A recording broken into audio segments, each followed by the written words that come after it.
the stars of this one. They absolutely are. And speaking of the stars of the episode, we are here today covering Survivor Northwestern. We are live reality games, so thank you for tuning in tonight, and thank you for sitting down, watching this on the go while you're exercising, wherever you do, because we are streaming live on Facebook and on YouTube. If you are on YouTube, make sure you hit that subscribe button, hit that little ring notification so you're reminded to take the time and watch these or watch them later on anywhere you find podcasts. Like I said, we are covering Survivor Northwestern, one of the college survivors in the realm of live reality games. We are joined tonight by two of the players of this first inaugural season and one of our newest podcasters to grace our stage at live reality games for the first time. I was corrected by saying. So we are joined tonight by Erin, alum of Survivor Michigan. How are you? Hi, I'm so good. Thank you for letting me join the LRG crew. I'm very excited about it. I'm obviously a huge college Survivor fan. I played and I'm a huge fan now. Loving everything that I've seen from Northwestern so far. And I'm excited to be covering this show. As like Carson said earlier, Erin, you're pretty much a queen on the Survivor scene here, aren't you? Like, correct me if I'm wrong, like season 2 or season 3, season 5? What season again? Season 3. Season 3. Okay. This is me fishing for information, folks. Season 5 is not yet released, and I've been trying to work on season 5. I don't know a single soul. Well, there's one confirmed person on season 5. Don't know anybody past that. Who's to say who those silhouettes look like? Mm-hmm. I don't know. We did get to sit down with Matthew, Carson. We have Carson here tonight. We have Matthew, Cooper, and Ian last week for our Survivor recap. So they were very tight-lipped as well. Everything I tried didn't work. So Erin, nice job. Speaking of Carson, though, we do have a comment come in. So we have a fan in the audience for Carson tonight. Yay. Hi, Vasilia. Hi, Vasilia. Hi, Vasilia. And then a fan of Erin as well. So look at that. So I guess we'll turn to, we went from the queen and to the king now. Carson, how are you tonight? It's taken me a couple of days to recover from Thursday night's episode, if I'm going to be completely honest. But tonight I am doing quite well. And for those not quite up to speed yet on Survivor Northwestern, we will have spoilers throughout this episode. We're going to try to start our best on episode 1 and kind of work all the way to episode 4. There's a lot to cover tonight. Yes. And helping us out on this journey tonight, we're joined by also castmate, not Paia, but Matt tonight. So, Matt, how are you? I'm doing well. I'm excited to be here and appreciate any coverage for our season. So I love to talk about Survivor, so I'm happy to talk about my experience and hopefully fill in some of that gap that we will see later. Absolutely. And we're going to try to cover as much as we can tonight. But of course, your friend Vasilia is still, hey, Matt. And Erin, what a squad. You're missing one. I'm waiting for that comment, Vasilia. But it's all right. We'll get there later. So Survivor Northwestern. Start of the season, you all start with a ton of people in a cast. And they have this huge twist. Erin, they start with pairs. What did you think about that, starting in pairs as a twist? Yeah, I thought that was a really interesting concept. I think it would be, personally, the way that I thought that it was going to work out was that kind of it would form the tribes that way. Was that like the losing pairs would become one tribe and the winning pairs would become another tribe. But what they did instead was they just kind of they didn't become the tribes. They just had them, certain pairs go to tribal and certain pairs did not go to tribal. And then we also had Jake and Kayla, who were exiled because they weren't part of a group that participated in the challenge, which was really interesting. Yeah, like another added they were like the last team chosen, probably out of random or scheduling. There we go. There's that comment. Hold on, we'll put it on screen. Thank you. Matt, do you know what the reasoning was? Like why they chose that order of pairs to go? Yeah, so I think Chase picked them all out of a hat. And then the last pair to get picked was the last pair scheduled, which became the exile pair of Jake and Kayla. But at least from our perspective, we all were really frustrated that a pair got to skip the challenge. So there was definitely some animosity towards them. Carson, same thoughts for your side of the thing? I was less bummed out because I was immune the first week, but I was happy to feed into that energy constantly. Now, speaking of that first challenge, one of my favorite systems in the whole universe, the Dewey Decimal. Having worked at the libraries for many years, I got to know the Dewey Decimal very well. Erin, are you a big fan of Dewey? I can't say that I have a lot of experience with the Dewey. Okay. Not a big library girl personally, but I respect it as a system. But this you probably would have beat me in this challenge. There's a lot of running, kind of a little bit of confusion from some folks. Matt, how do you think? Yeah, a little confusion by throwing books off the shelf, stealing people's cards and stickers or whatnot. Matt, how did that all go down for you?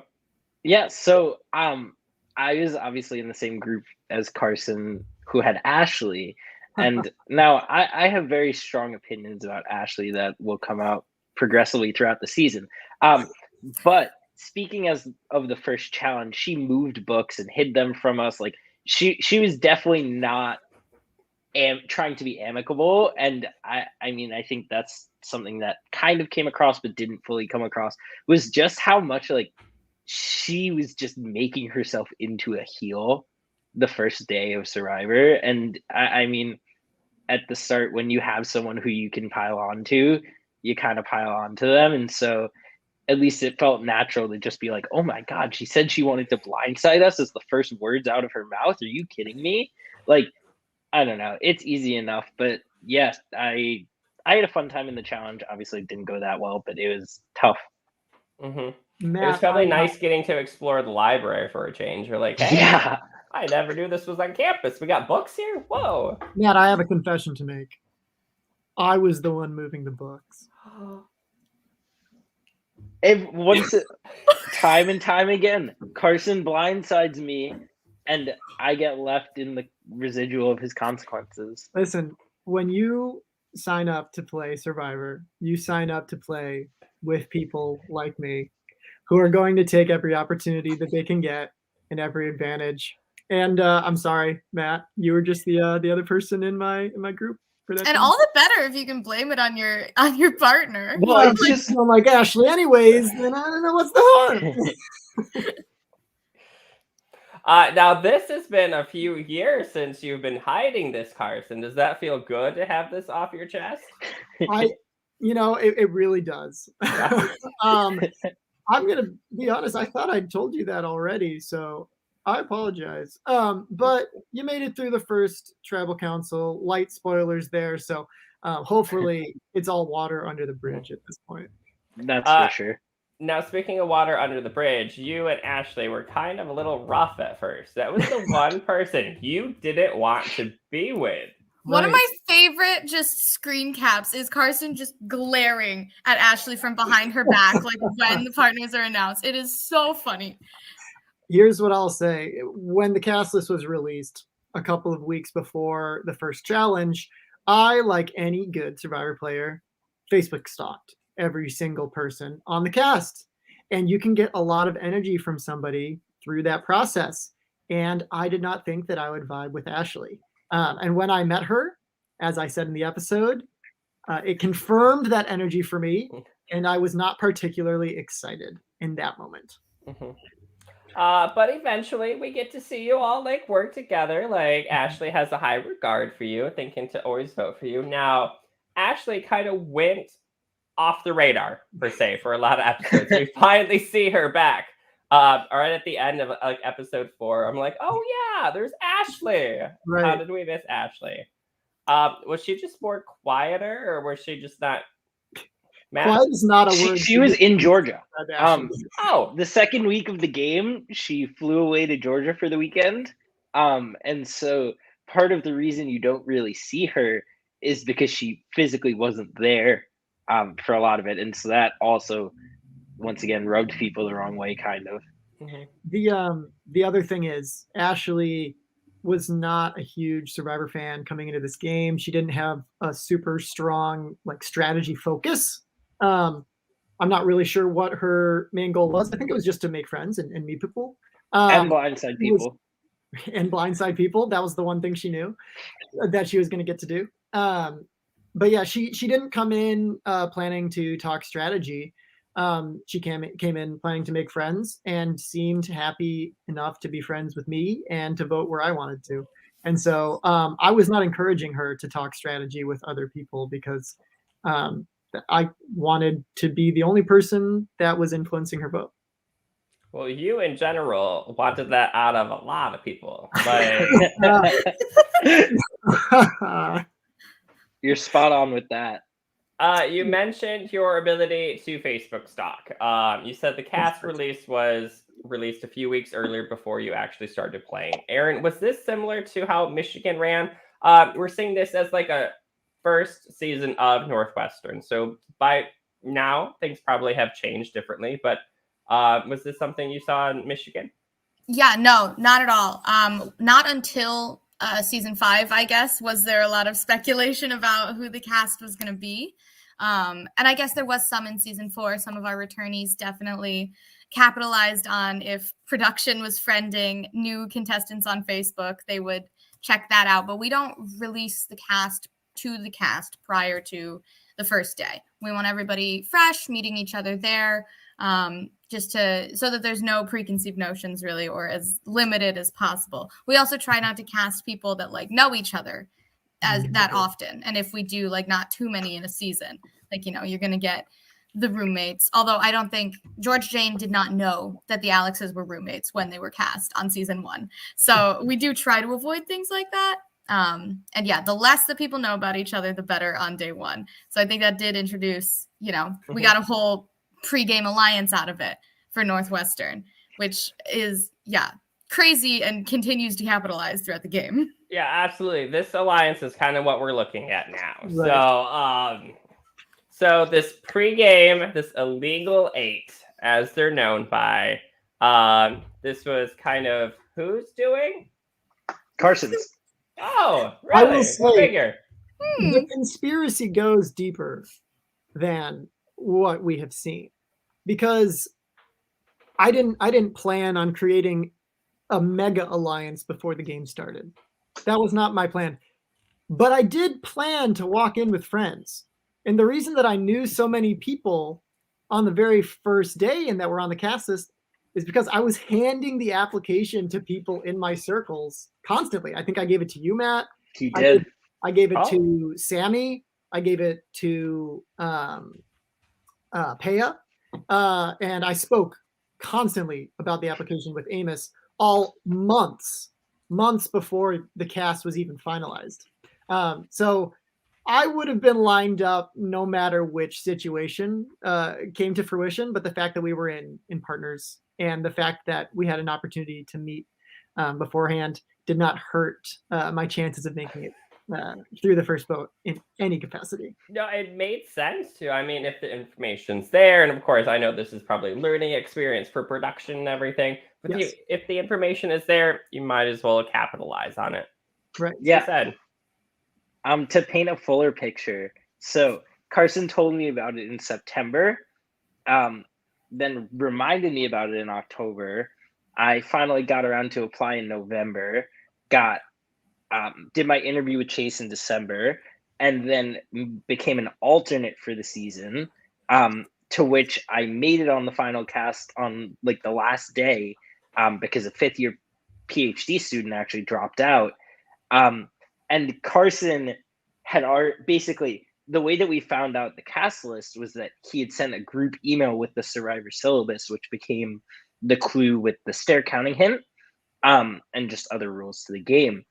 And that just was sent on a big email to everyone at the same time. And so you obviously had everyone's email address, but even like Carson was saying, that without that, by proxy of just like talking and finding out through people we know, we knew about half the cast before we even got that. Mm-hmm. Which is crazy to think. I just was looking up numbers. Like, we see Survivor Boston, Emerson College has a student population of about like 4,500 people. Michigan, Erin, you're looking at like 500,000 people, right? Yep. Well, I think that's quite an overstatement, but it's definitely a huge pool.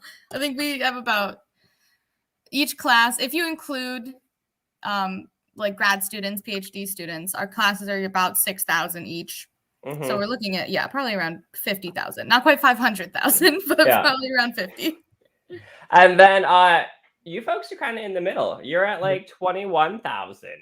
Google is telling me. So was the first season really like a starting base, like future seasons, a lot more like different varied people? I would say that the future seasons will not receive any inclinations of who's on the cast beforehand. And there was a real concentrated effort to pull from different areas. Something else that's worth mentioning is that the entire first season was run by Chase Reed. And so all the publishing was done by Chase Reed. Which is amazing. And so not only were you only reaching Northwestern's population, you were only reaching probably 2 degrees of Chase Reed away from Chase Reed, because his Facebook post would go to one person might repost it, and so it was like not a very large pool to be pulling from, and so that's a big reason why there were a lot of previous connections. Speaking of those previous connections, some folks that didn't have any were really kind of bummed. Like a lot of my favorites got voted out early. Erin, did you feel the same way? Yes. Yeah, I really did. I connect so hard to like just innocent little freshmen. Like I just feel such a like I just want to nurture them. And I really felt that for Nathan and Peyton. And I was like, the saddest thing ever is when you like give a quote to your school newspaper saying I don't want to go out first, and then they vote you out first. Like you cannot get sadder than that. But what's the good part about this? I do think we found Peyton's long lost twin from Survivor Michigan. I'm just saying. They look strikingly similar. And they got the same earrings and everything. I mean, Peyton's hair is just a little bit lighter, but regardless, like twins, I think. Camila and Peyton, we found each other. So yeah, the mouths are the exact same. Like dead on. It's terrifying. The other thing that Nathan was able to I guess Nathan doesn't know, was able to find throughout this experience was a potential love interest. Actually, there was someone else on our cast that was deeply, madly in love. I'm overstating it. It actually, it did, and we almost got them to confess their love to Nathan, but they got embarrassed at the last second and didn't do it. And they did the exact opposite and voted him out. I'm talking about Kylie Boyd. The truth comes out, folks. The truth comes out. Oh my god. Kylie, why did you like back down from that? You should have stuck up a little harder. Like, can you imagine what points that would get you with like a potential love interest of like, I just saved your life in this game. The least you can do is go on a date with me. It's a compelling argument. Well, Kylie was the one that was campaigning for Nathan and Peyton, perhaps the hardest because she was also in trouble. But she is the one that notoriously mentioned his quote in the Survivor. She had the meanest voting confessional for him too. Sometimes, if you're interested in somebody, you pick on them. And I think Kylie, that was just a little bit over the top there. Little bit. Oh my goodness. Also, speaking of this first episode, even though Nathan does find a potential love interest or missed out on that, we do see Gus find his rock, though. I think that was a really particular moment for me. Having played live games out in the woods, I figure, oh, look at the spoon. Maybe the clue just fell off it, and this is really the shiny rock I need for immunity or something. So props to Gus, and we see that rock come up later too, which is really touching.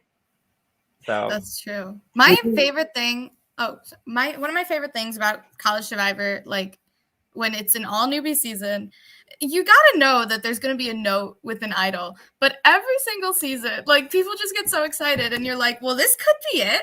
There's zero indication that it's actually an idol. A random thing always becomes an idol every College Survivor season, and I think that's the funniest thing. Yeah, sorry. Truly, while hunting that night, it was miserable. Like, truly just dreadful out. There were probably like 4 inches of snow piling up. I think Carson said that like 4 inches of snow had blown onto his boots while he was walking on the lake fill. And so like, honestly, I can't really fault Gus all that much because I came away with nothing from that same idol hunt, but I would have really settled for anything, a rock maybe even included, just because it was so gross out. A little bit of a souvenir. And that shows actually an aspect of Northwestern that I like to see. You folks really like dug deep and you went out in that snowstorm and whatnot. I would have not attempted that near anything. Like, no, thank you. Snow is not my friend. A lot of people on the cast went too. It was a large portion of the cast that went out hunting that night. Not everyone got seen. And so it was fun. You'd bump into people, but it wouldn't be super dramatic, and not all of that made the final cut.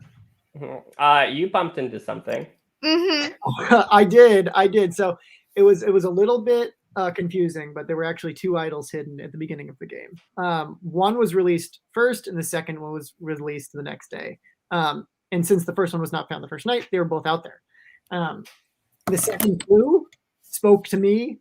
I knew where it would be on campus. I actually did not plan on hunting with Amos. I ran into him a little bit earlier in my hunting session while I was on my way. And since we were already allies, I figured I'd let him come with me, and I was in a rush.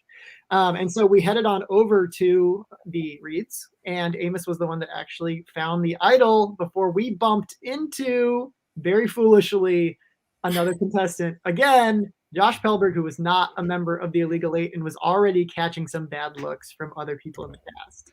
Man, you all who found the idol just ran into people at the wrong spot. Like, this campus is, like I said, like not quite as big as Michigan, maybe half the size, but still, like, you're on the sidewalk, you run into someone, you're in a bathroom, somebody walks in. That's not Allison's fault. The second idol discovery in the bathroom, that was bad luck. My idol discovery was terribly poor judgment, and a mistake that I wish had not happened.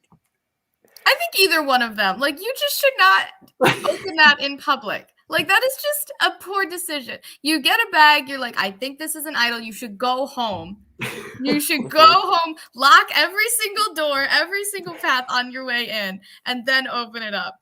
And I get it. Like, you're excited. You're like, oh, I just found something. Like, I get it. I've been there. But, you need to be conscious of, like, this is a college campus. Anybody can just walk up on me at any time, even in the bathroom. You're never safe. It's like a zombie apocalypse, but with Survivor contestants. Very true. And the 2 people that didn't get anything, you all thought they did. Poor people on Exile, Jake and Kayla. Matt, when did those rumors start going? Like, yeah, so I am actually, I think, rumor hub central for this. Meaning that I walked right up to Chase to get my clue right when they became available. And I think I got beat by Jake and Kayla by like 15 to 20 seconds or something. And so Jake and Kayla were talking with Chase in the basement of our student center, being all buddy, and then took the clue and left. And I was like, well, how does Chase know Jake and Kayla? Like it looks like he's genuinely friends with them. And so then through that, rumors started to spread about them knowing each other and becoming friends. And then progressively over the course of the day, the hysteria only grew. I talked, I think in a confessional that made the show, about how I saw a lump in the middle of Jake's sweatshirt pockets, and he had pants pockets. And so there's nothing in his pants pockets. So why would you keep something in your sweatshirt pocket? And so truly, I mean, I'll take the blame for it because I think I'm responsible for a lot of it in the long run. But for Jake, at least, it's kind of like I did start a lot of that rumor. It makes sense, I see the logic of it, especially if you want to spin something, might as well throw 2 cents out there and maybe something will catch. So nice job. Yeah, and if everyone's paranoid enough, you can kind of get away with anything, truly. I couldn't believe how lucky Amos and I got that just 6 hours later, half of the cast was convinced that the idol we just found was in somebody else's hands, who I was more than happy to vote out because they weren't in my alliance. It was perfect. It was about as good as it could have gone, except for the unfortunate mistake on my part. Honestly, what's crazy is Josh didn't even tell anyone. No, he didn't. Like, he really didn't. I think you got lucky that it was Josh that walked up on you guys, somebody who didn't really have any other allies. Right. And so he's like, he sees you with that and he's like, oh, hey, now we're allies. Right. And now he has his people. And if he didn't have any before, now you have an extra number. And I for that, in that vein, I wanted to protect Josh for at least the next foreseeable future. And I did my best to for the next year as well. I did not. I actively tried to undermine his game from before it even started. Truly. No, I say this in a confessional, and part of it made the show. But basically, I was good friends with Josh before the season, and I thought that anyone who I knew and was like really close to, specifically him, could drag me down with him. And so I went up to Paia, and so Paia's roommate from the year before dated my friend, who's also Josh's friend. And so I planted the seed that Josh, my friend Josh Helberg's friend, wanted Josh to go for Paia as a result of them having a bad breakup. And so then basically Paia came into the game from the Illegal 8 meeting thinking that Josh was gunning for her.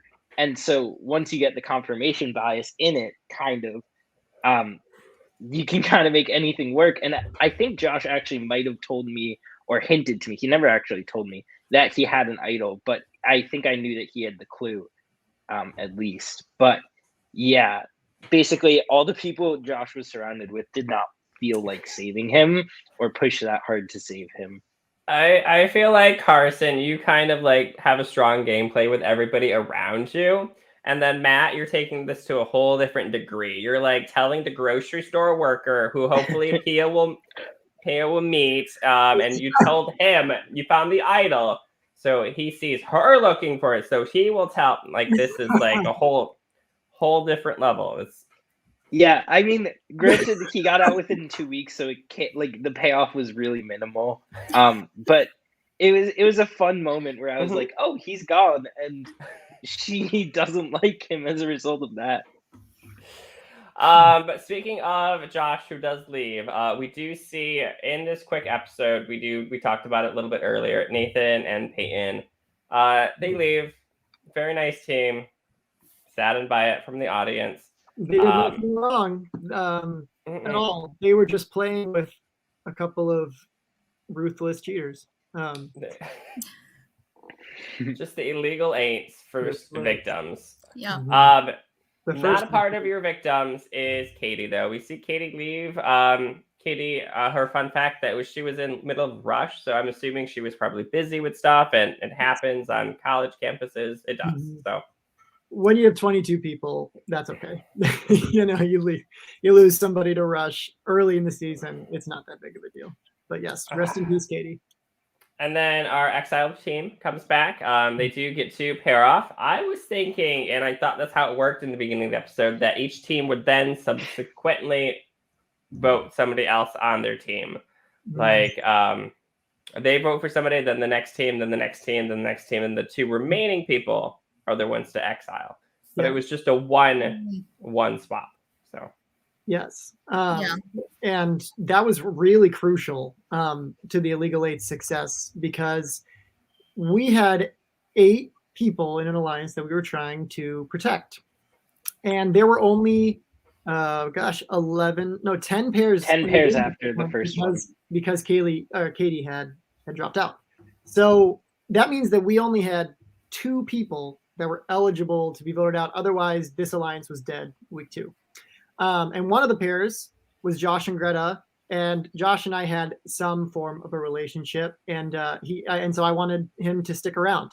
The interesting twist of Jake and Kayla picking people is they were also sending a pair to exile, and so we did not want one of the two pairs that were eligible to be eliminated to be on exile. They'd be safe, so we had to convince them to pick people that would leave them vulnerable, and it really was a team effort. I got some of the credit for that in the episode, but we wanted them to pick anybody, literally anybody except a member of the Illegal Eight, because that would leave them a vulnerable pair to be eliminated at the next tribal council. And we knew there was only one more week in duos. And so it was pretty crucial. And ultimately, one of them picked somebody that saved them, and one of them picked somebody that did not do them any favors. Very unfortunately, because I think we all really liked Chris. Yeah, we all loved Chris. That's what I was Chris too. He was I was one gonna of the chime in and smartest say- people, I thought. So He was very aware of the bad position that he was immediately in, because he'd been listening to the rumors. And so, yeah, that was just a bad luck moment for Chris, honestly. another challenge that I don't think I would have done well. You had to run in like snow and like dig your stuff. No, thank you. No, thank you. I love a blindfold challenge. Oh, I do too, but not in the snow. My gosh. It does definitely add a layer, and like in the snow, in the dark, having to like see a long distance. You want 20/20 vision, and if you don't have it, then you're screwed. Yeah, you want to remember to bring your glasses too, I guess, right? That's right. For me, it was just an immediate failure because I got out of the challenge and I was like, okay, I think I did really well. Like we're totally going to be fine. We went so fast. Like, yeah, we lost to Josh and Greta, but like I still think we might have a chance. And then immediately Chase just goes, okay, you guys are going to tribal. I'll see you. I was like, oh wow, you didn't even give us any time. I was like, yeah, you were like the third worst pair, so I'll see you at tribal. I was like, okay, fine. Jeez. Oh no. No big suspense there for you. Erin, would you have been the caller or the runner? Oh, I would be the caller for sure. That's just, it's in my nature. I'm very loud. I love yelling. I do have 20/20 vision, so I think I would have been fine there. You are made for that spot. Nice job. Exactly. That's what I'm saying. The caller also did the puzzle, and Erin is a great puzzler. That is also true. I love a good puzzle. I think it's the hard thing about this challenge for me is that like this and the previous one is that you don't really have a gauge on how the group as a whole is doing. Right. So you don't really know how you yourself are doing. Like Matt said, he was like, I thought that we killed it, but you're the third worst team. It's so hard because there's no pressure on you if you don't see other people doing better than you. And so maybe you're going to be a little more lax about it. And I feel like it changes your challenge performance if you're not doing it at the same time and seeing everybody else do it. Yeah, I think we saw most teams lock in around like 5 minutes or so. I think so. Yeah, that sounds right. And then we see one team lock in at like 15 minutes. Oh my goodness. Yes. Who was that again? Oh gosh. Was that Owen and Sammy, Matt? Yeah, I think so. I'm not certain, I but think that they does went sound from first to last. They were the best team in the first challenge because Yeah, Owen that was sounds the right to me. library, and then they were the last team in the second challenge because only five pairs went to tribal council the second week. That's 5 votes. That's very slim. And I know it wasn't a couple of the other pairs, so I think process of elimination it down to Owen and Sammy. Yeah, I remember that Owen did work at the public library. He did say that, so Mm-hmm. I can see that being advantageous in the first round. Not quite the second round. Mm-hmm.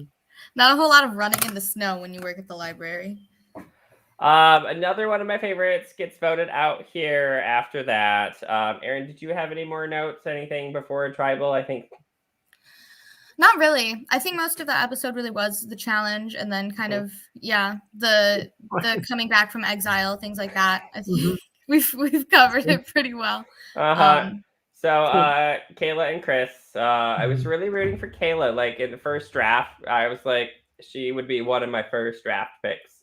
Just like her style, her presence, like Kayla, I hope to see you back later. I feel like she showed a lot of potential. Yeah, she definitely did, where she was like starting to like strategically think. She was really getting there. I don't know. I do have like an implicit bias against anybody who films themselves vertically. also a early production flub that gets no, it's notable. Anywhere you go, you see the vertical. So yeah. But she did show a lot of potential, and I think both her and Chris were just victims of a pregame alliance that they tragically were not a part of. I don't think Jake maybe had some great advice for her either, as like the big Survivor fan. So I think maybe like, it's okay. Maybe we'll see Kayla back. There's two ways you can take it, right? Because it is heartbreaking to watch a couple of people go out with really not a lot of control over the situation and feels like they don't get a very good deal. There's two ways. One is, wow, this sucks, I'm gonna stop watching. And the other is, wow, this sucks, like, but somebody's gonna survive this and I want to see how they do. Because there's going to be conflict later. And there's just no way that there won't be, because there's only so many people at Final Three. And so there's only one survivor. This is my question. We'll get to it later, Dustyn, but I'm curious. I'm not going to say whether someone from the Illegal 8 wins or someone from outside the Illegal 8 wins, but I'm curious which person that's still alive, that's still in the game, from outside the Illegal 8, you think goes and gets the best placement. Sure. So, Erin, are you spoiled on the season? I am not, actually. Oh, okay. Yeah. Cool. I'm coming in fresh. Carson did a very good job of not spilling anything to me. Matt, do you know how the season ends? I'm just joking. Actually, no, I don't, which is a fun surprise. Whoa. No, I'm kidding. Obviously, I do. But yeah, I'm interested to hear your opinions on this. All right, before we get there, of course, we have a big episode to tackle. We have a few weeks that kind of get hung up in production a little bit, and then season 5-ish really becomes episode 3-ish. Right. So we do see a few quick rounds go by. It looks like, according to my notes, especially for this quick, it looks like the people that were sent to exile are now team captains. How was that team captains? Because that's usually like a really big like deciding order about who picks who and how it was chosen. Matt, can you talk us through like kind of how the tribes were divided at that point? Yeah, sure. So I think it was Charlotte and Peter who decided, right? And so the big priority that we all had in our like big group chat was keeping the Illegal 8 as strong as it could be, which means like trying to make as equitable divisions of individuals on the 8 as possible, I believe. And so Charlotte actually did a really great job of that, at least from my perspective, where I want the 8 to succeed. She did a really great job of it because we ended up with a 4-4 split between the tribes, which left us in a really powerful position on both, which you'll see in the next segment, I guess. Absolutely. And then Carson, that was kind of the gameplay for Charlotte, because she got to be one of the team captains per se. Right. And one thing that wasn't mentioned but is true about how it worked is each individual pair from the beginning of the game was split up. So once one person was picked, the other went to the opposite tribe. And so that was a little under the cut. But Charlotte did a good job of balancing picking people for her tribe and picking people that would send an Illegal 8 member to the other tribe, so that she could keep it split fairly evenly. And so that's really good, because I feel like we're missing some Charlotte, especially in these early episodes. I'm like, I think there's more here that we're not seeing. Charlotte is very savvy. And so it'll be fun to see more of Charlotte further in the season. And she plays a mean drum set too, by the way. Yes, exactly. We get a good Charlotte and Carson bonding moment playing Lego Rock Band in episode 3, which I really enjoy. It's Carson's typical move. He always goes to play Lego Rock Band with the people and then suggests the final 3. You can't forget, or you can't vote out somebody who just played Lego Rock Band with you. At least that was my logic. It's like paying for someone's meal. Same vibes. Oh. I was thinking it's a new phrase. Instead of like Netflix and chill, it's like rock band and final three. It's pretty catchy. Did I Working on it, folks. I will say the Carson was making final three deals with everyone was a little overhyped. I wasn't making final three deals with everyone. I didn't get a We would final at least three like deal. 6 people. I understand that's a technicality. I was talking to everyone and promising them that we'd be together forever. But I see there's a difference in my head saying I want to be in the final three with you and saying I think we can go deep. To me, those are different. But it doesn't matter what I think if other people think that means that it's a final three deal. You were making end game plans with everybody, and I think definitely I wanted to be in the end. Exactly. I'm not faulting you for it. I'm not saying it's a bad thing, but I'm just saying that like you were right to get caught.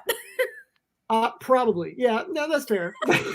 And we'll talk more about that in a little bit, but I have more thoughts on that.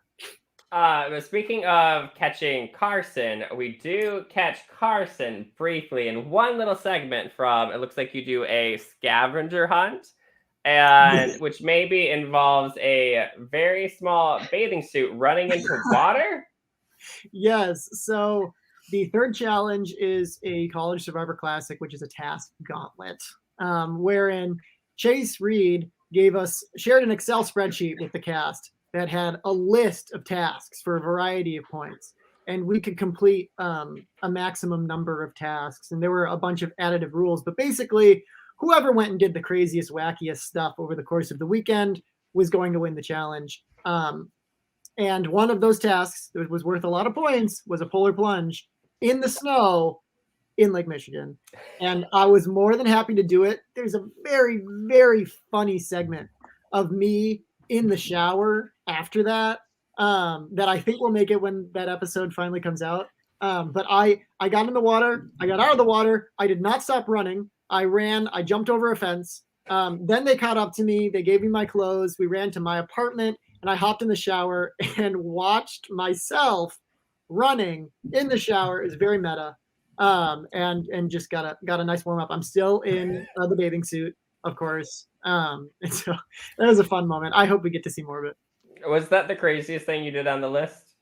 Yeah, that was probably the craziest thing I did on the list. One other thing I did on the list that was really fun was I had to feed geese. There are a lot of geese on campus, and instead of like flicking pieces of bread and tossing them at the geese, I walked up and handed one a whole slice of bread and like put it in its mouth, and it took it from me. And then it like swam away. I don't know. And then you made a final three with the goose. Exactly. But if the goose has got a vote. Matt, are you running into the water too? What did we miss from your side of things? So from my perspective, I was actually filming Carson run into the water. Another great clip that you see in the montage that I just want to highlight is you see me chugging an unspecified liquid. That is 2.5 Red Bulls. One of the challenges was to chug 2.5 Red Bulls in 30 seconds. And so I took it into my own hands to do that, to which I felt absolutely horrible the rest of the day. And that was not fun, but could you I sleep survived. that night? Like, did you go to sleep at all? Yes, but minimally, because I did it in the morning. That's smart. But That's another smart. fun story about when Carson ran in the Speedo is that I was wearing Timberland boots and I just shredded the entire back of my foot sprinting to Carson's apartment from the lake. Because I was trying to keep up with Carson, who was running barefoot in the Speedo 3 blocks back to his apartment. And so that was really fun. I mean, having witnessed it in person. But that challenge, I think, kind of goes understated because we didn't get to see it, in how important it was as like a bonding experience for the tribes. And so when you see like tribal solidity later, that's where it really was formed for the most part. Mm-hmm. So it's unfortunate that we can't see a lot of it now, but I know that we're going to see it later. Oh, I'm excited to see it because I've been through the scavenger hunts too for Survivor-esque things too. Like I've gotten my ears pierced. One of my teammates got a tattoo. I've eaten cat food. It's not that bad, folks. Oh my God. I've also eaten cat food, and I don't like cat food, so I might have to disagree with you on that one. Erin, scavenger hunt experiences real quick. What you got going on? We didn't have a scavenger hunt in season 3. You've played other like iterations of Survivor, like online, no scavenger hunt. Yeah, that's crazy. true. Most of the orgs that I've played have been like take a photo of yourself, doing something. I haven't had to do anything super crazy for a scavenger hunt, honestly. But Erin and there's still time. I'm young. I was going to say, many absolutely. You wait for that one. Yeah. Erin and I actually met through an online Survivor game. That's how we are familiar with each other. We played in an intercollegiate online game that was themed hosts versus players. So there was a tribe of hosts and a tribe of players. So I played with Chase and she played with Cooper. And that we met on the players tribe. Yes. Michigan did far superior, right?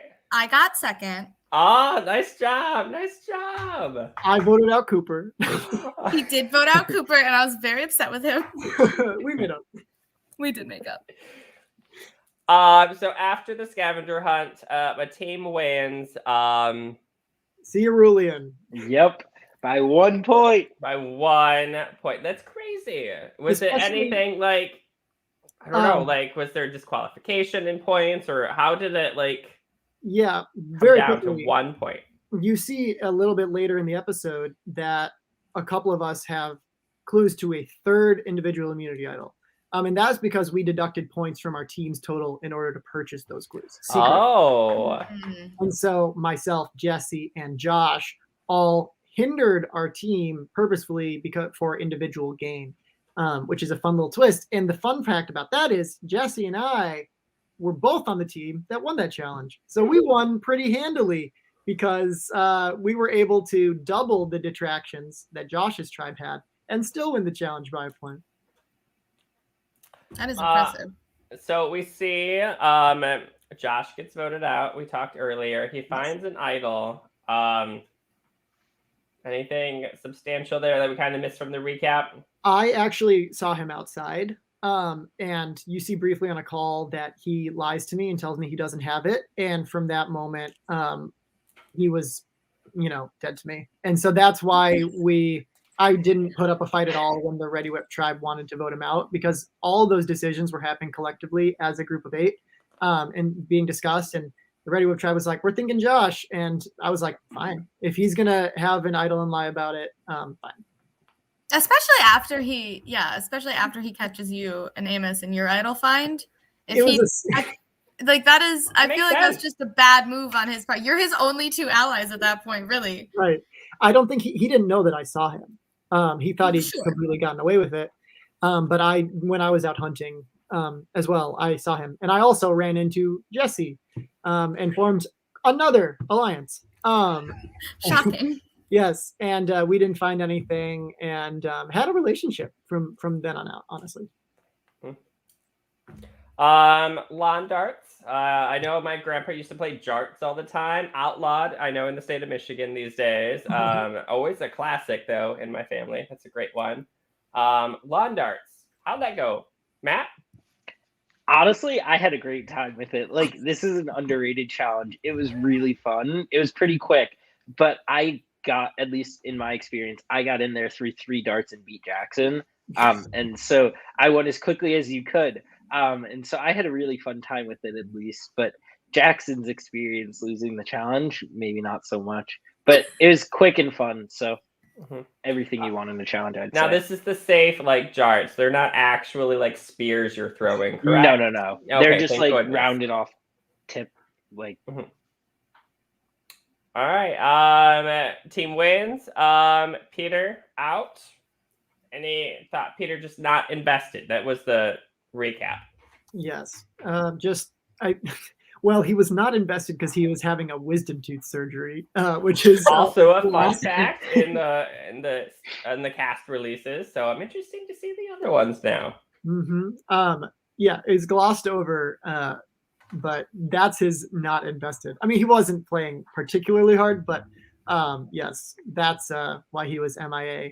And I don't know. I guess the other people on Ready Whip just bonded more and earned their place. Really, Yeah, you know? getting your wisdom teeth out doesn't put you out for the whole first 4 weeks of the game. Like, Yeah. let's be clear about that. You're out for a couple days max. Yeah, so Erin, you were in agreement. Like, you have to be invested. Like, everyone's giving like 115%, and then Absolutely. something that's doing 75, not worth it. No C's here. Yeah, absolutely. I think you need to be, especially in a game where people came into Survivor Northwestern Season 1 playing hard. Like, you need to keep up or you're going to fall out of it. And I think that's exactly what we see here with, I mean, unfortunately, like, I think that's why the Illegal 8 does do so well and does kind of take this steamroll, because they did come out playing hard, and anybody that didn't make as many connections as they did right at the beginning really fell out of it super quick. And Peter didn't even really, from what I saw, connect with anybody inside or outside the Illegal 8. Like, I didn't really even hear people talking about him in their confessionals, which is a big indicator of how hard people are playing the game, is how much other people are talking about them. So I think that you just kind of, especially pre-merge, I feel like the goal is to make sure that you're there with other people that want to play. Now, not giving all the credit to everyone on the Illegal 8, I think there are some star players and maybe some people that aren't, at least from our perspective as the audience, seeing as much gameplay as a few of them in the 8, but definitely they're actually well connected. So they kind of got the luck of the draw, per se, for knowing the right people. Right.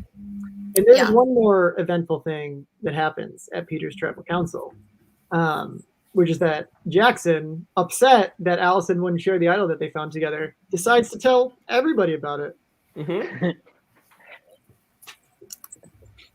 Might as well dish out what you can, especially because Jackson seemed a little worried that he might be going home. That's a completely fair reaction. Yeah, if you know that somebody has an idol and they're not playing ball with you, you have that information. It is fully within your rights to share that with whoever you want. Now, that's a good question, thinking about the next vote out we have, and something kind of like, Erin, your capacity dealt with as well. Like, when you're voted out, like, how much do you share? So we go into this memory game. I don't know, quick, how does this memory game go? We don't remember. I guess I didn't do the challenge, so I can't. I was on the side that lost the challenge. If that helps you, the memory is not there for me. It was close. I know Ready Whip was really excited to win because they'd been going to tribal after tribal after tribal, especially Paia, who I think had gone to every single tribal. And then she was the one that actually closed out the win against Jesse. It was like she got the final point, and it was a tie. Whoever wins this round wins the challenge for their tribe. Paia clutched it out. That was a fun moment for her that we didn't get to see. But Cerulean's going to go to their first tribal council after having bonded for a couple of weeks. It's very interesting because we were not completely on the same page as to how we wanted things to go down that weekend. No, and speaking of person eliminated, so we have Jesse got eliminated. Now we do see a vote split, but picking up to where we kind of left off on the last subject, getting voted out and saying a little bit too much. Like Michigan, Ben was voted out. He sent that email as he was leaving. Like, he was still, his torch wasn't snuffed yet, so he sent that out. Jackson, thinking he might be eliminated, tells about Allison's idol. Now Jesse does something different. Jesse, as it appears, like, Jesse was clearly voted out and then reached out to the cast. Carson, what kind of happened there? Because you had some bonding time with Jesse. I did. And ultimately, walking into the vote, we had been building up towards voting out Jake for similar reasons to Kayla, which were that we thought he might have the idol kind of collectively as a cast. And so we were going to split votes on Jake and Gus. But Jesse was not happy about that plan. She really pushed back against that and kind of incurred Allison's wrath, the first of several. And she has lots of wrath, by the way. Like, Allison is Allison's a fire breather. So Allison decided that she wanted the vote to be switched to Jesse. Well, she said Jesse or Gus, but I think she was really leaning Jesse. And Matt, you were the person that was the most against that, right? Yeah.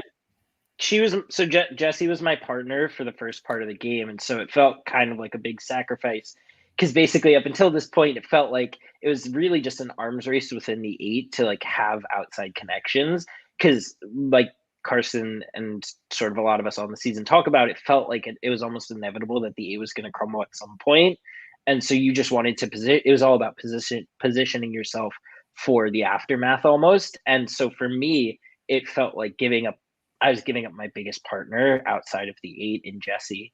And granted, at the time, it was kind of a sacrifice I was willing to make because I felt comfortable with Carson. I felt good with Charlotte and Allison, among other people.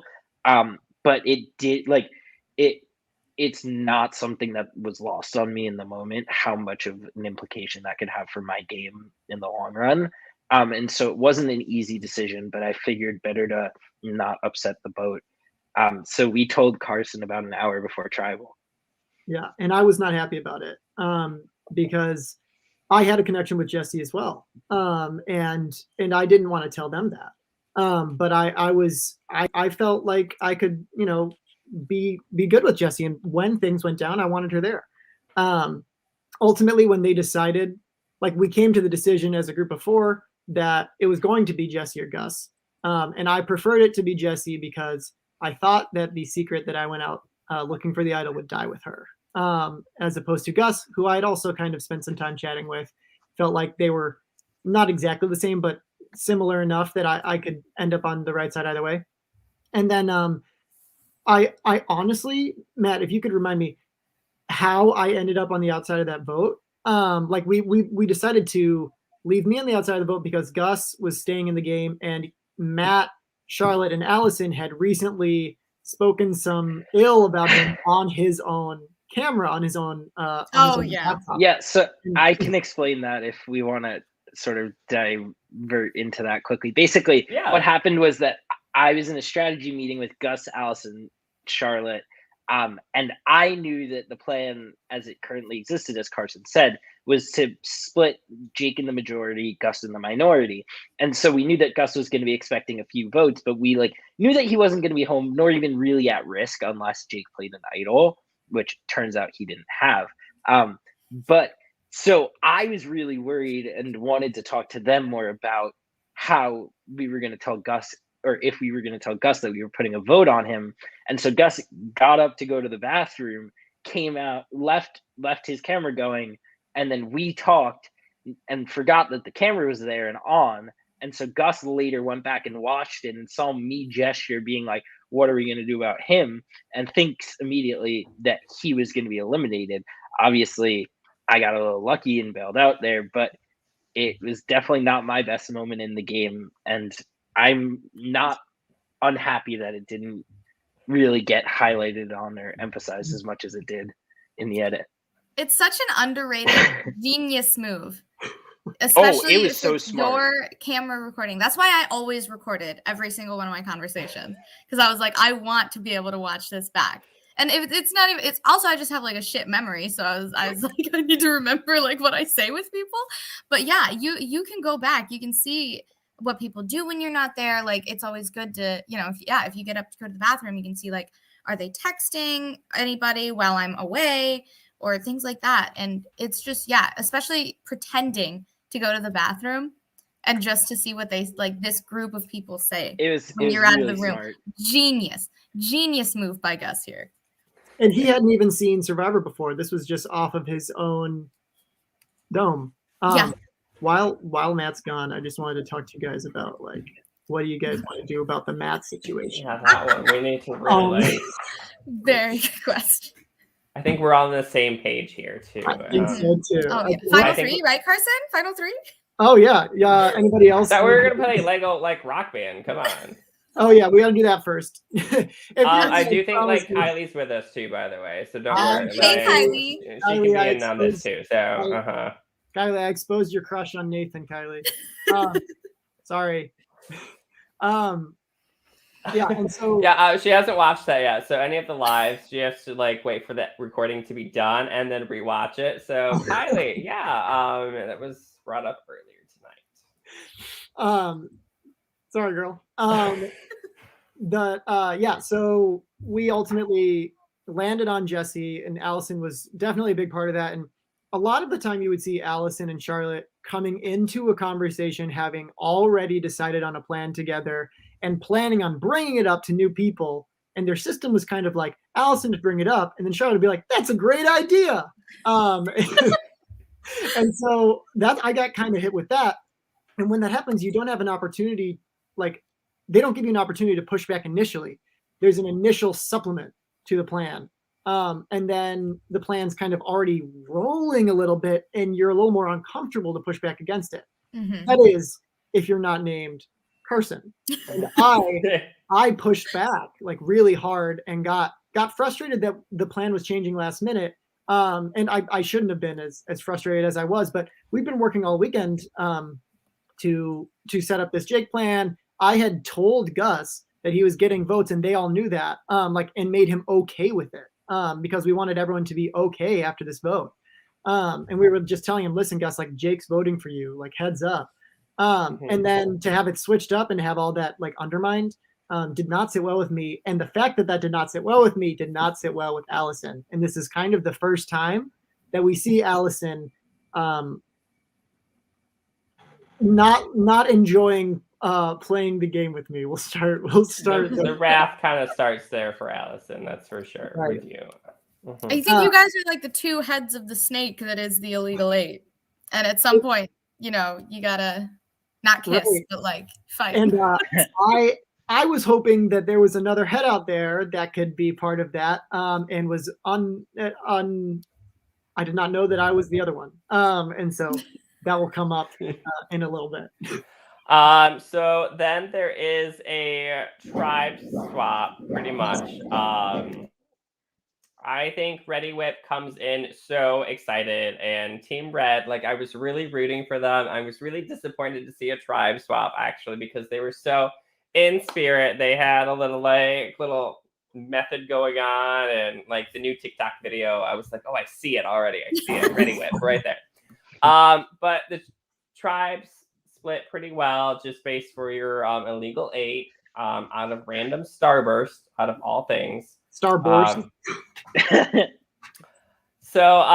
actually the first time we see a hot pursuit challenge actually work in a live reality game. Like in every other season I have watched, in any kind of other like iterations of this, I've seen it on Survival Challenge, seen it on like Michigan as well. Like there's always an easy winner. And this one seems to last a really long time, which is entertaining finally to watch this go down. Matt, how did you do on the hot pursuit? Yeah, so I'm gonna talk quickly, but I'm gonna toss it over for Carson to take most of this challenge, because I think that he has most of the story he wants to share about this challenge. But I wore my Timberlands, and this is like an underrated element. Was that these Timberlands it was again. Really snowy and like just gross, and so it was hard to run in the timber. Like just I was wearing jeans and Timberlands. I don't know what I was thinking. But it like just logically, because of that, I had a hard time like as a result. But like we talk a lot about the season, about how the illegal 8 kind of got a lot of breaks, and granted we did, but like this is really just the biggest one where it's like we couldn't have done anything differently if we wanted to break the 8. And had it gone any differently, I really do think this could have spelled the end for the 8. But it lived on, and we got the 4-4 split that we wanted. And yeah, with that, I'm going to toss it to Carson and talk about his experience in this challenge. Well, Matt is referring to something that you didn't see while we were focusing on the rules questioning that was doing, and Ashley was upset with her about that. I'm off to the side throwing up, and that's the only reason why I am not talking in that conversation. If you know me, you know I'm gonna talk in the conversation. I would have been like, "What the hell?" or whatever. No, I'm sick. Actually, off to the side. And so I, after the challenge ended, I ran really, really hard. I am not an athlete by any means, but by Northwestern standards, I was one of the last standing. And we were told that it was going to be an athletic challenge, so I did not wear Tim's. I wore tennis shoes, and we finished it off, and I like hobbled over to the bench and then was sick for probably 15 minutes. They didn't film me because they were being polite, but I honestly would have been fine with it. Type 2 fun. But Carson was I wouldn't have wanted to see that. Carson was intermittently begging Chase to film him as he was throwing up. He's like, I need this in my Survivor reel. Show me how he good said I am. He said he wanted to be filmed throwing up, which is one way of doing it. Not how I would want it, but to each their own, I guess. Anything for the TV. But yes, we finally get some content from Ashley because we get. This is Ashley's breakout episode. I love Ashley in this episode. Huge fan. Is so funny. I will tell you, like, now Ashley and I are friends. I like love her. She's so funny. It took me a while to get to know her, and she would tell you that that's pretty common, and that like people are often like a little bit like what, and then they get to know her and they really enjoy spending time with her. Especially like even this next episode that comes out, and we'll get there very soon. She's very fun, like on camera on Zoom. I really like her. She is very fun to watch. She has a lot of fun comments, like one-off asides, and you'll get that more so in the Zoom part of the game than the first half of the game. But yeah, she's really funny. Before we get to the Zoom part of the game, we do have a tribal there. Very disappointed because one of my other favorites get voted out. Like probably the best hair of the entire cast. Jackson gets voted out, unfortunately. I was just thinking, I'm like, I really like his hair. Maybe I should dye my hair, thinking about it. And then he gets voted out. So maybe it's not a sign. You can pull it off. I could see it. I've done it before, but I'm a fan. I think you should do it. Carson's probably the next best hair on the list, I think. He already got that little swoop going on. I put my hands through my hair constantly. Can I add a fun comment about Jackson's confessional as he's leaving? Of course. So he said something, and I'm gonna misquote him here, but basically saying that all the theater kids left on the cast are what's making it so dramatic, and basically like tried to throw half our cast under the bus because there were a lot of students in Northwestern's theater program in our first season, and so that became like a rallying cry for a lot of them almost. Ooh. And it became an often told joke over the second half of the season.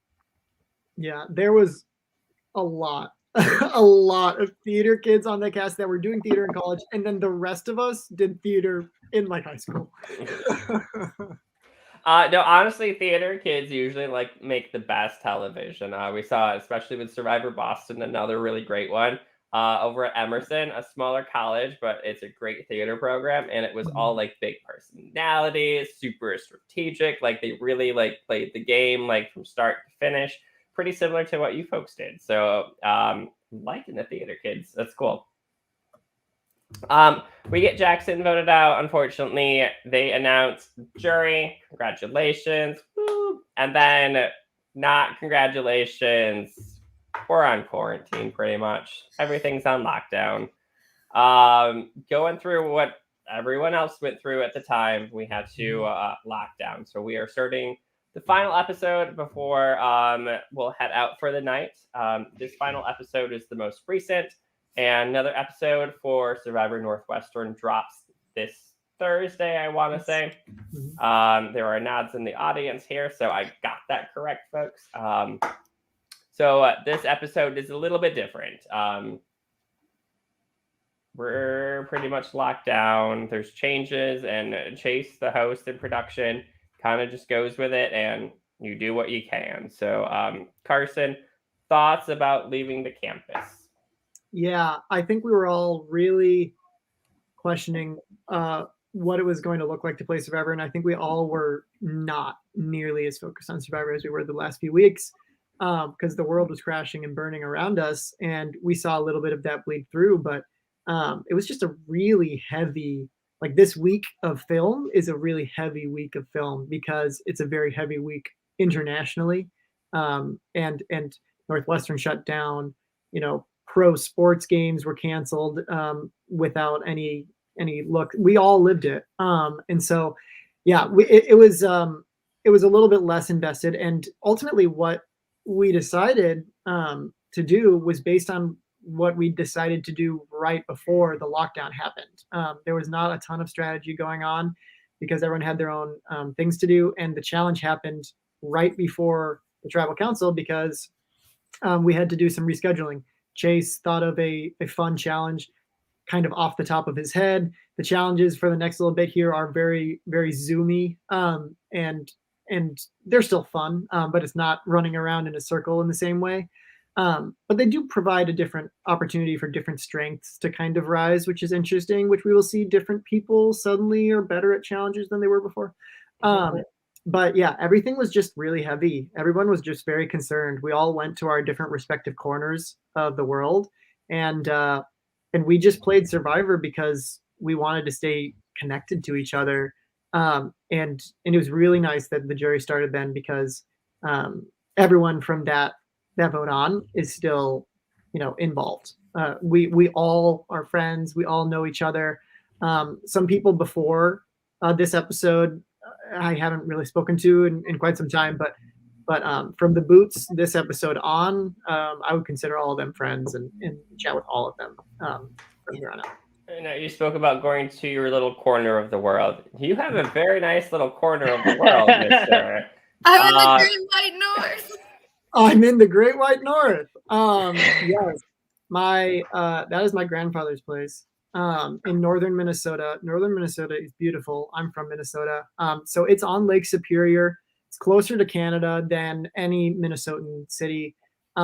Internet and heat and wildlife and no people. And so that's why we headed up there because it was about as safe as you could be when coronavirus was really starting to hit. Good thing you had a good cell phone connection, it looked like, too. I did. Yeah, we've got a Wi-Fi and the cell phone connection there. We got a ton of stuff from the grocery store, and I spent probably a month or two up there because I can't remember how long, but yeah, it was. That's just like where my grandfather lives. So we hung out a lot. Yeah. One of my favorite scenes going into this was the fact that Gus returns the rock to campus. Yes. Like, he kept it all that time and he had to leave campus and bring it back. That was really like, it's just a little memento that he gets to leave back. Matt, did you have something similar that when you left campus, did you kind of like say your parting words and then go out to safety, or how was it leaving? Yeah, it was a really weird experience leaving because I, at least at the time, was living in my old fraternity house and I'm no longer in one. But it was like a weird experience to walk out and because something that I feel like gets a little bit understated in the season is like, obviously now you can sit here and be like, oh yeah, we were kind of stupid and naive to think it'd be all over so quickly. But when I left, I really thought I was leaving on a slightly extended spring break. And something that you won't see in any episode, I don't think. But something that happened in my family is the second I got home, 2/3 of my family got COVID. And I didn't tell anyone in the game because it was like really stigmatized. Because at first everyone was like, I don't know anyone with COVID. It's crazy that people are getting COVID. And like, granted, this is pre any sort of real advisory. And so it that, at least from my experience, going home to that environment, basically getting home and having most of my family get sick virtually immediately after, presented a whole bunch of different challenges. And even just like acting normal was a challenge for the game. And so in a weird way, I really credit Survivor for giving me a lot during that period, because it's like, we've all been through it. It was a really tough period for all of us. But the first few months were so isolating that in a weird way, I'm really looking forward to watching like the remainder of the season, because it's just like, even outside of my personal journey in the show, it was really awesome to just see like other people's growth throughout this time, because it's like a weird cross section of our life, I say. Mm-hmm. And we talked about the journey that is upcoming here. We have the immunity contest, a kind of a popularity contest with some strategy and some luck involved. Carson, you get the win on this one, as well as I think Sammy. Sammy also takes that. Your vote was to keep Ashley. Why did we save Ashley? We saved Ashley because maintaining appearances to everybody. No one in the Illegal 8 questioned why I did that. And then no one outside of the Illegal 8 questioned why I did that. And the second reason is when I saved her, I was also removing somebody's vote. And I wanted to make sure to leave people in that were going to be voting for Owen. Mm-hmm. Any surprise that Sammy voted to save Amos? I didn't read into that a lot when it happened, because it felt like a very kind of political choice as well. She explained it by being he got third place, so he was closest. Makes sense. We see Owen leave here. Owen, another one of my favorite characters. So this whole season has just gone downhill from here. Well, Owen is not out yet. Owen is not out yet. No. And I will say something that did not make the episode, because I don't think it was filmed, is the reason that we were all terrified of Owen and so hell-bent on voting out Owen is because Owen sat down with Amos and said, I think that there is an 8-person alliance running this game. And I think that he listed the other 7 people of the Illegal 8 and Greta. And he said that to Amos. And then Amos was like, he's too close. We've got to vote him out. And speaking of, it looks like he's tuning in right now. So that's exciting how his name just got brought up, and poof, he's right there. That's crazy. So Amos, that was not filmed. That's why we didn't get to see it. But he did say that to you, didn't he? I'm not making that up for drama. He says, no. Actually, it's the same comment as before. Perfect. It sounds like that. And of course, when he gets onto, maybe we can interview Amos as well and kind of have the rundown from there. So now we see Owen kind of sort of get voted out. He is taken to exile pretty much, or edge pretty much. And fire tokens are in the game now. There are secret pairs in the game now. Okay. Amos says that Amos was not surprised that Sammy saved. We just needed to save someone in the 8. Really, it was really like Carson said that it was just an analytic, like it was sort of an emotionless thing. Like we were all just in 8 preservation mode to some extent, and in order to make the math work to vote out Owen, we needed to save someone in the 8. So I think it was Amos, but I don't think there's much like intentionality or thought in picking him specifically. No offense, Amos. Now, as for the next challenge, we have a dreaded experience of growing up for me.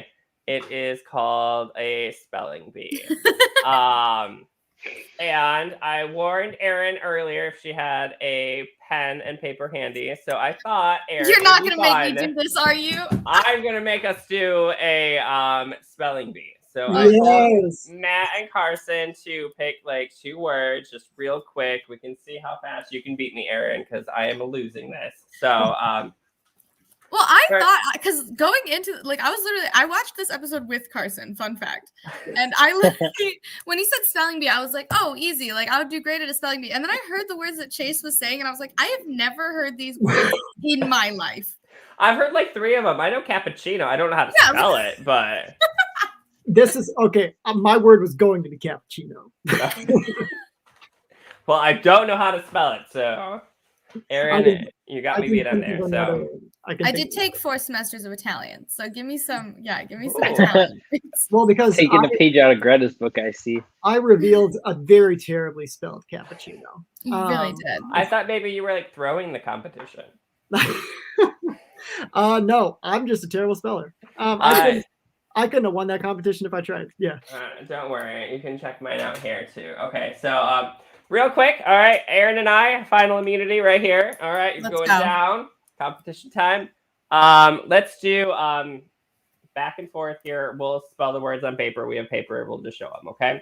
Matt, Okay. first word.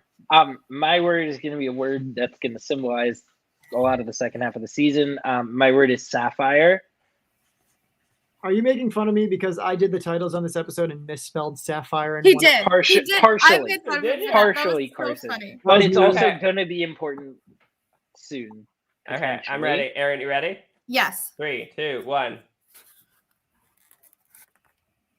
Both that? are correct. Hey! Wow, Good right. job. Good You job. are Okay, officially 1 smarter than point. Carson. Facts. All right, Carson, what you got for us? My roommate is texting me exceedingly hard words. I Cadence, stop it. I thought exceedingly was like the word. I was like, oh dear. I want cappuccino because I butchered that. Cappuccino. I'm sorry. Oh dear. That was my word coming into this.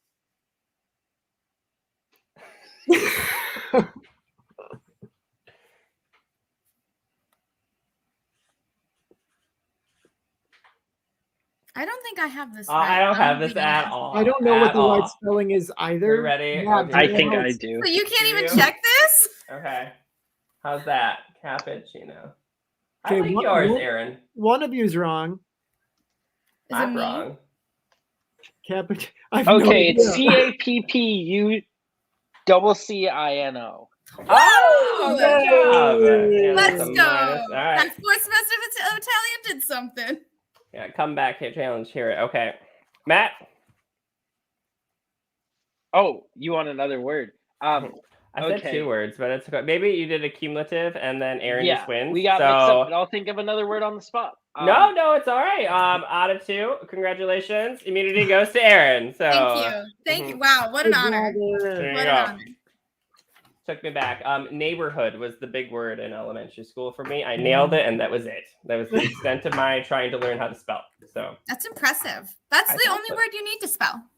exactly. I was looking around my room trying to find other words, and I was like, I don't know, energizer. The word I struggle with right now is wipress. Survivor wipress is airing right now, and I can never spell wipress. I always have to Google it. So thank goodness Northwestern is easier to spell. In Michigan, I got those. Yeah, those are good. After that spelling bee, we are we have a winner. Surprisingly, on our winner, Erin, were you surprised who won that competition? Who'll stand out?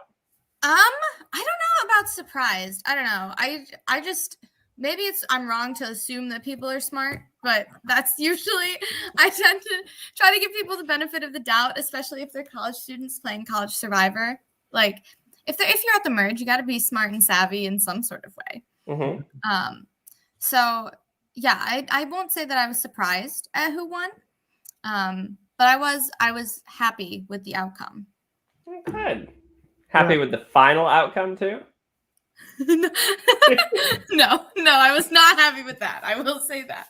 Brenna is really interesting because she is not in the illegal 8, right, and has some of the strongest bonds with people that are, and has not gotten a lot of screen time. That's because she's been winning. She's only gone to 1 tribal council, and it was the Jesse vote. And so her, Charlotte, and Allison are definitely tight, and she has had some impact.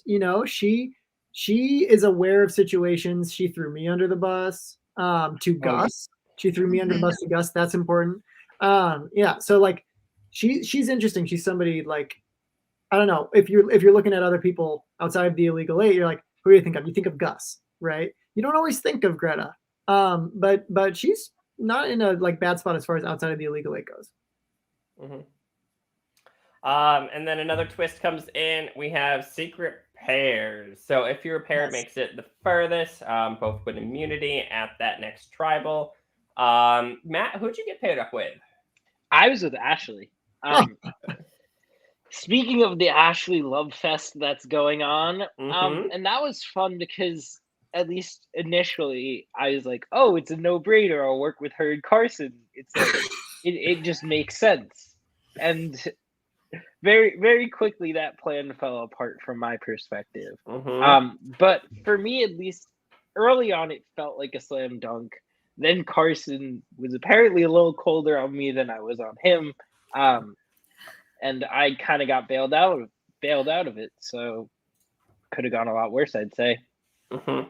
Carson, it looks like you got paired up with Paia. Any yays, nays out of that, or just kind of meh?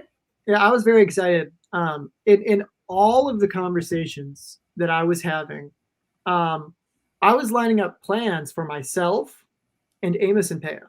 Like that was the two people that I wanted to be working with, and I wanted us to be able to pick between several different paths.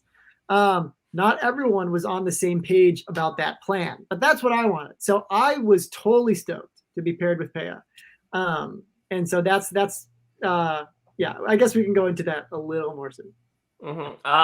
Sammy and Jake, and then Amos and Allison. I think that's what we have in the That's comment. it's Amos and Kylie. Perfect. Amos and Kylie and Allison and Greta. Okay. And Charlotte and Gus. Let's see here. Did you leak your pairs at all? The two of you? Did you share? Matt, you're shaking your head. Who did you share Yeah, yours the with? pairs, like, not at this point. Some people knew some stuff, but at least among the 8, the pairs became pretty much like an open secret pretty quickly. Some people tried to hold on to it for a little longer than others, but like gradually, Amos was a sieve when it came to the information with Carson's stuff, and a few other people's pairs. Like Carson, I think Amos told people pairs, but also like to you, but also took pairs in your pair and told people about it. But like, I was pretty forthright about Ashley being my partner. I was like, this can help us. I don't really like, I have no emotional investment in her success. And so I at least felt like one of the least tied to their pair of all of them, which was an interesting perspective or place to be. Yeah, I told Amos that I was paired with Paia. And little did I know that got out to a lot of other people as well. There are a lot of things that I told Amos that got out to a lot of other people. Seems like that was a running thing with Matt as well. You called him a sieve. So it's not that he was like bad at sharing information. It's that he was good at it. Yeah. He was in a very similar position to me numbers wise and where you're at in these alliances. He just let me take all the fall for it. Now, do I think that if he had kept quiet and worked with me, we could have actually made that plan come to fruition? Yeah, absolutely. But that's not what he wanted to do. He didn't want to be in the middle of Allison and Kylie.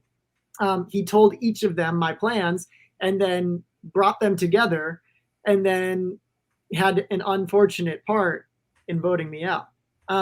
Because, yeah, he let me take the blame for all of the stuff that I was doing, but that I was only telling him about. And I think that a big part of that is when Jesse spilled the tea that I had, another thing that was spilled in that scenario was she also told Gus that I had gotten a clue. And so it kind of circulated that eventually got back to Amos, and that was the one lie that I told him. And I don't think he trusted me from then on out. And from then on out, he kind of actively worked against me consistently. I think one of the biggest mistakes that I made in that whole game was not doing a good enough job of building trust with people that I actually cared about. And so I've talked about this with Matt a lot, but when I was playing, I was hyper focused on the people that I felt insecure about. And I would spend all my time chatting with them and confirming plans and trying to manipulate my relationship with them. And I really took for granted the people that actually trusted me. Matt actually trusted me, and I knew that. I absolutely knew that. That's why I didn't get a Final 3 deal on like everyone else. But I took no rock band for you. I did not spend nearly enough energy affirming for Amos that he was my number one and that I was building all these plans for us, for me and him. If he'd known that I was doing that dirty work for him, maybe he would have seen things differently. but I did not. I cared a lot more about the people that I did not feel good about than the people that I did, and then suddenly the people that I did feel good about voted me out. I'm really conflicted on this move for Amos. I think that it was the right move, just far too early. Because if he is the one that's spilling all of your information to these people, so he knows he's the only one who's receiving it.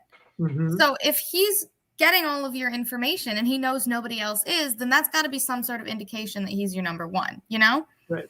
So I feel like you are a great source of information. And for him to, I love you, Amos, I know, but I just think that Amos was doing a really good job of playing behind you, Carson, because like you said, you were in all the same groups of people. You were riding the middle of the illegal 8 while you were picking everybody off, and you were the forefront of that. Right. So he did have to take you out eventually, Right. but I think he should have let you clear the path a little bit more first. Yeah, I think we could have made it 2 more votes before breaking the 8, personally. Yeah. I think that it would have been like a delicate balance to strike, but I do think we could have made it at least definitely 1 more vote, potentially 2 more votes, if people's intentions were really like trying to. But we shall see how the next 2 votes go. Carson, you talked about all this downfall. We don't know yet. Maybe you are sent to Edge, and we're super excited to see you and Owen hang out a little bit, maybe compete for some fire tokens. Right. Super excited to see that. Really excited to see how this last little merge thing goes. It'll be a little different, very similar to when we covered Scotty Survivor. You know, they started the game Survivor pretty much in quarantine. Like they had a lot of virtual things and then shifted to more in-person things when restrictions opened up again. So it's really interesting to see the different games go through this phase, of course. Interesting is probably not the right word, going through a pandemic, but just really nice to see how Survivor really helps people in this time. And besides Animal Crossing, like that's really like what you got. Right. It's a weird stopping point, but we really are at this point of Owen's on Edge, Carson's on Edge. We don't know where we're going to go. Carson, you brought up a question you had for Erin and I about like the finals. I did. Well, I'm curious who you think wins this thing, but I'm also curious who you think outside of the illegal 8 places the best, because I just think that's an interesting question. And I just wanted to know the answer. So outside of the 8, I suppose also inside of the 8, who places the best? Because I'm not going to tell you if it's someone from the 8 that wins or not. So outside of the 8 right now, we have Ashley, Gus, Jake, and Greta. Yeah, that's it. Mm-hmm. Okay. And Owen. No, yeah, and I guess Owen. Oh, and on the Edge, but. Mm-hmm. I'm going to go with Ashley. We gave her a lot of love this episode, so I'm just going to give some more. So, interesting. See, I don't Ashley, think she's winning, but I think she might be like a good, like a final 2, kind of final 3. I feel like if the 8, now the 7 wants to bring themselves back together after this Carson thing, because like I don't know that that's going to happen, because I will say watching this tribal, watching Matt's face was the best part of this tribal. It was hysterical, and I feel like it reflected a lot of what the audience was doing too. But I don't know if they're going to be able to come back together, but if they want to try that, I feel like Ashley might be the most expendable one outside of the 8, because she was really just connected to Carson, and now Matt kind of, but like he already said, he doesn't really feel that attached to her. Yeah. But I feel like Greta super connected with some powerful people in the 8. Even Jake has some like fairly solid connections in there. I feel like Gus is making it week by week by the skin of his teeth. And I love it. I love having him around, but I feel like he's not long for it. So I think it's between Greta and Jake. And I'm going to go with Greta because I feel like she has better reads than Jake does. So the second part to Carson's question, in the 8. Yeah, in the 8, who's going deepest? I'm gonna vote for Carson here. Carson, best of luck to you on the edge. I think, you're gonna have some people that are gonna try to like swoon you over, thinking you're gonna come back into the game. So perhaps you're gonna get extra fire tokens, and then you're gonna get further into the game because of it. I love the confidence. That's a hot take. I'm loving these bold takes from you, Dustyn. I think I would have said Amos if Carson was still in, because he was such a good shield for him. But I feel like now Amos has lost his shield. So I don't know. I feel like Charlotte could be in a really good position, because I don't think anybody is targeting her anytime soon. I think everybody else's name is kind of either at the forefront or not really at the forefront, but because they're not doing anything. Sorry, Sammy, but like, I just like, she's not really. You can put me in that boat too, by the way. Sorry, Matt. I'm very self-critical, and I know that like up until this point, I wasn't like, I was kind of coasting on Carson's coattails. Right. Like, yeah. In the 8, you didn't really have to do all that. Like, you could be doing stuff if you want to be like Carson, but if you want to keep a low profile, you can kind of get away with it till this point. Right. And now you've got to come out, and unless you guys connect with everybody, like if everybody that was just blindsided within the 8 connects with everybody from outside of the 8, then that could make something happen. Like, I'm just saying that could be cool. Because we all know who those people are. They're going to know the people that pretty much backstab them. They're going to be like, we got to go to these free agents. We got to get them aboard now. So right. Yeah, Matt's face at Tribal was a face of, I'm about to have to make some shit happen. Yeah, it was pretty much, I mean, not to spoil my reaction, but it was pretty much like all hands on deck, worst case scenario post this vote. Like, I just really knew that I was in a bad position if I didn't do anything to change it. There's your tease for the next episode, I guess. And speaking of the next episode, Survivor Northwestern airs this upcoming Thursday, I think 7 Central Time. Yes. Also bad at spelling, also bad at time zones. So I do think that equates to 8 p.m. Eastern Standard Time. Yes. Thursday is a busy night for live reality games. We have like Penthouse normally goes on, Ascendance goes on. So there's a few things, but of course that's what YouTube's for. And YouTube is probably pretty much what you're watching on right now. So make sure you hit that subscribe button if you can. Awesome. If not, that means you're already subscribed. So don't hit that button again. So one time is fine. Thank you, Matt. Thank you, Carson, for being here to wrap things up. Erin, thank you for joining our team. I can't wait to hang out with you some more. Talk a little bit about Michigan, talk some about Northwestern, and we'll see what to go from there. Until next Monday, folks, we will be bringing you another update and have some special guests, so on and so forth. Until then, have a great night, and thanks for tuning in.